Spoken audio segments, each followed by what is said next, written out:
All right, everyone, welcome back to another Star Wars Galaxy of Heroes video with Fat Phil. And today, we're going to be talking about 5 areas that I think Capital Games has really done a great job of improving this game, whether it's updates that they've kind of continued from 2023 into 2024, just some things that I really think they're not getting enough credit for from the community. So let me know your thoughts. Is there something I missed? What do you want to see them do to continue to improve this game? Again, like, subscribe, comment down below. Let me know your thoughts. I've got to give a massive shout out to our channel members for all of their continued support. And of course, it's not, my graphics aren't pulling up because why should they? I mean, that's just ludicrous to ask that we would, pop these things up when I need them to. There we go. Thank you guys for your continued support. Again, I do have updates to make to this. I apologize, everyone. It's just been had a lot going on, as you all know. So very much appreciate you. Again, thank you. Let's get our introduction out of the way and let's talk about the video.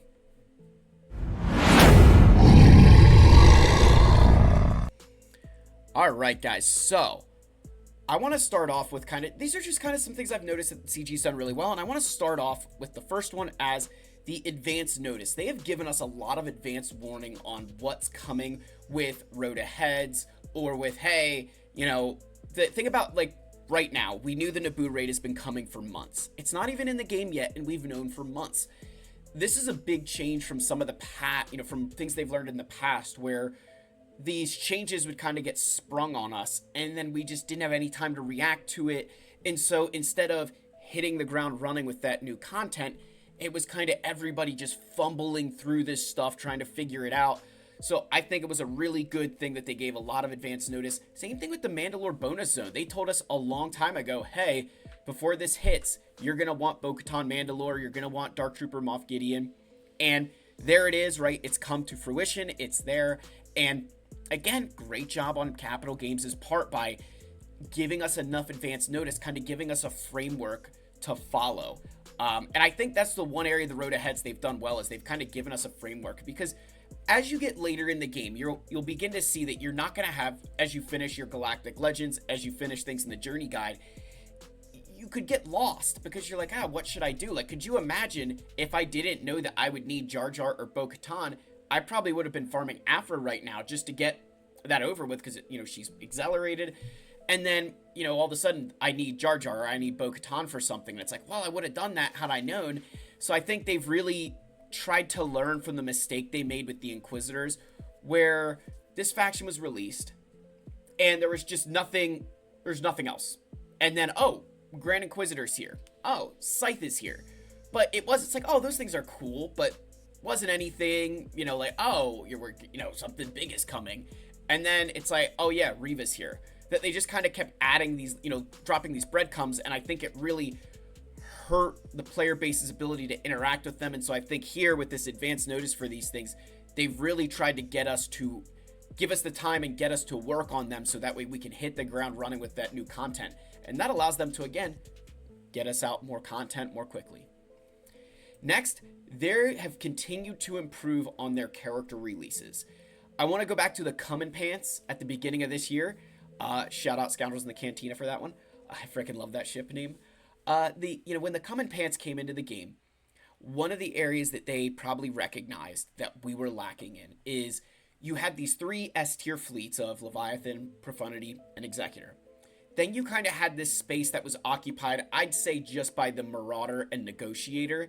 And then you kind of had the Empire fleet, Malevolence, where they were kind of a little bit below that, right? That there wasn't a lot of space that was occupied in that solid A tier fleet, B tier fleet. There was a big gap. And so the Common Pants coming in and moving that resistance from what I would say was an F tier fleet all the way up into, I would say, that A tier, right? A, B tier, has given us a lot more options in Grand Arena, in Territory Wars. And I think that was a really solid ship, that it's not this, hey, this is autoing Leviathan, but it's giving you an option to beat Negotiators with, so that way you can go and tackle something else, right? And then with the Queen Amidala, Padawan Obi-Wan, and Master Qui-Gon, very similar to the way they released Malicos, Seer, and Cal Ripken Jr., where instead of giving us a full new, brand new faction, they said, we kind of have some existing characters in the game that you could use as the 4th and 5th members of this squad.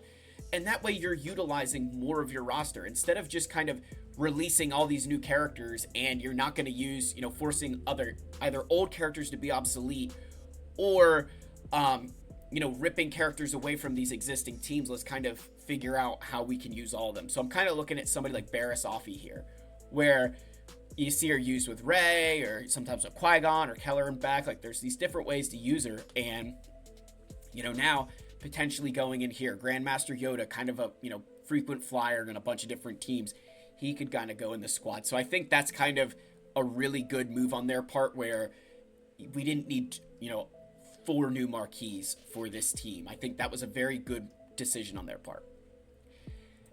Now, kind of sticking along with this, the other thing that's kind of continued to really work well is their natural progression, that they understand when a legendary should have what I call natural progression.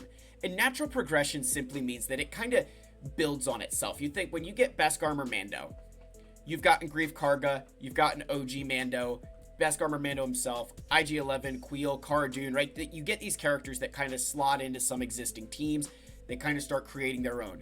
You go get Starkiller, and it adds Dash Rendar to that team. You go get Dr. Aphra, and you can throw Hondo in with your Dash Rendar.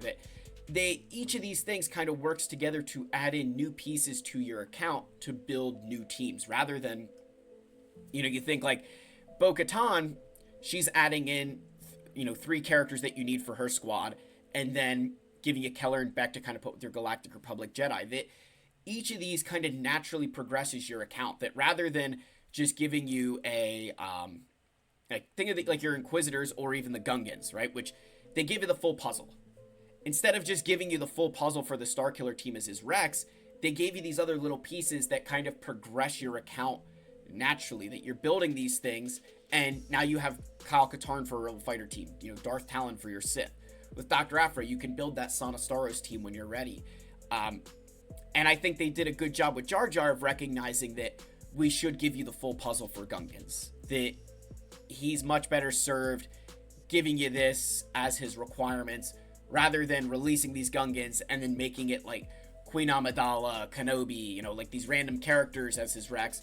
We're just going to make it his team. I think that was really good.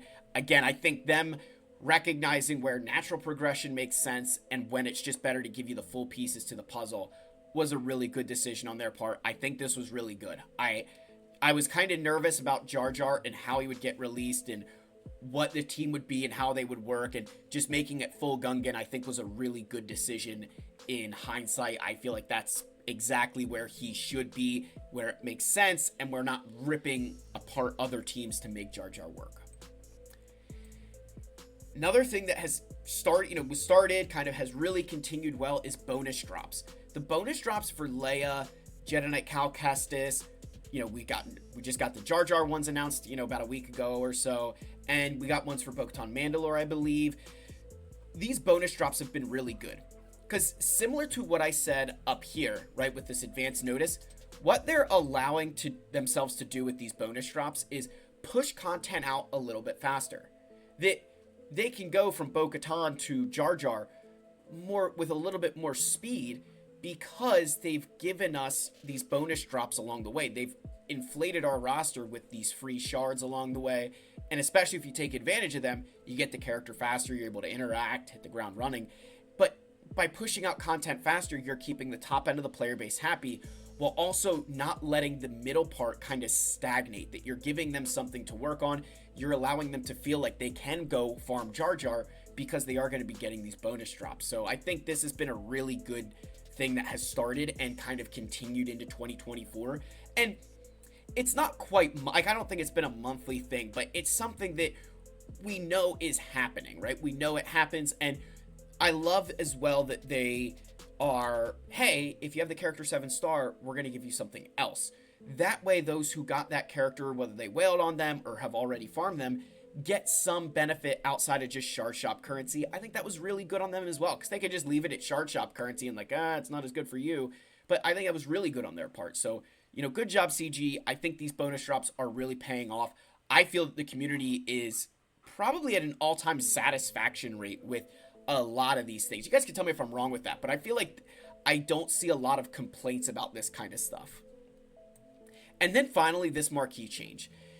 I am going to put an asterisk here because with the Gungans, you realistically had to buy 2 of the gamble packs that cost 1,300 crystals.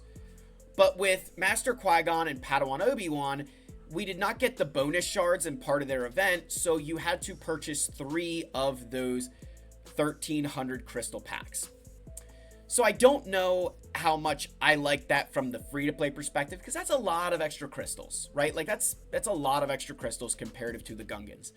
However, I do really like this change because I think, one, it's free, it's, you know, free rewards just for activating a character, getting them to gear 8. But I think incentivizing players to get them to purchase a few of those gamble packs or to go further and get additional rewards, I think is really good. I think it's been very healthy for the game. I think it's shown us what they, how do I say this? I feel they've really shown us that they want us to be, they want to feel like the money or the crystals that you're spending are giving you more of a return than just here's shards. So I think this has been great. I hope that this not only continues, I hope they go back to the 2 personally, but even if it is the 3, I think you can plan for that and find a way to use those bonus crystals. Because I can say for myself that I would always have these bonus crystals because you get to a certain point where you're just not going to be spending as many crystals because you're getting enough of them through other areas. You build these bonus crystals. Giving us a way to use them in something like this, I think is great. It's going to allow us to farm the character faster, going to allow us to get there. So I really think this was a good change. Thumbs up, CG. It really seems to be well received. Let me know what you guys, did I miss anything? Do you agree with this list? Or are you like, Phil, you're a moron, everything's awful, like shut up.